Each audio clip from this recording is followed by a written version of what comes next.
Welcome to episode 6.4 of our No Step House build. This is one of the most critical things you need to do anytime you do a subfloor. This right here is Thompson's water seal. We literally put this on every time that we do a subfloor. The very first thing that we do when we're building a house like this, or really any house, as soon as we put this subfloor down, we're going to get this sealer and we're going to immediately apply it as fast as we can. The reason being, especially for a house such as this one, if you haven't been following this series, look down in the description. You're going to see episodes upon episodes on how we got to this point. But you're going to see that our subfloor is down into the crawl space, literally flat with our foundation walls. With that said, if you end up with a rainy day, that subfloor is going to suck up all that water, it's going to absorb it, and it's going to grow. It's going to be thicker, and that's going to make you taller than those foundation walls, and that's going to cause you a problem in the future when you go to put on your exterior walls. Your green plate's not going to flush up the way it should. So pretty quickly after you get that subfloor down, you need to put this on. We live in an area that doesn't rain too much. We just check the weather. So we did something a little different with this house. We actually just tried something new that we've never tried before. Before we went and put this sealer on, after we chalked our exterior walls that you saw in the episode previously of this one, after we did that, we ended up chalking our interior wall lines throughout the whole house. Here on out, we're probably going to do this every time before we put this sealer on.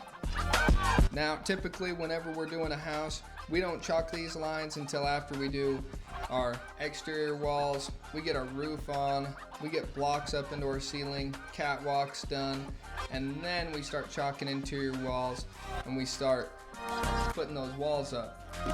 But on this build, we decided we were going to try something a little different and chalk these lines after we did our exterior wall chalk lines.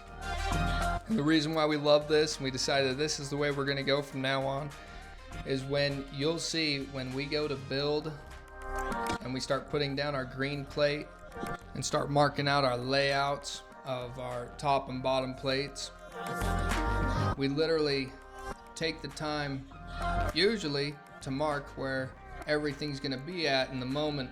But now it made us so much faster and more efficient to have these lines already in place to know where our wall channel blocks will be and where having these studs would match up the best if we needed to move them back and forth.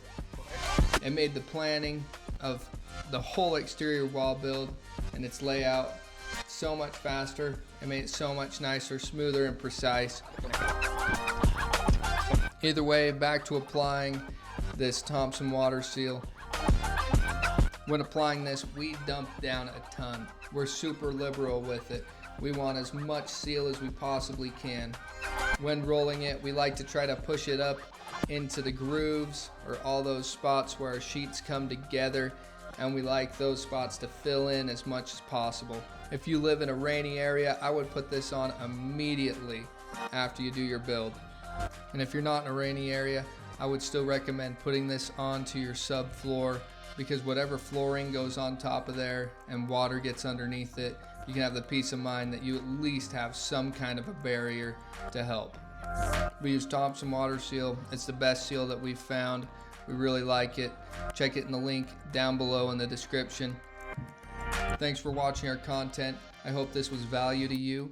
Like and subscribe if you want to keep seeing more of this kind of content. We're going to take this house all the way home with a bunch of series to show how we got it finished off. Thanks. Bye.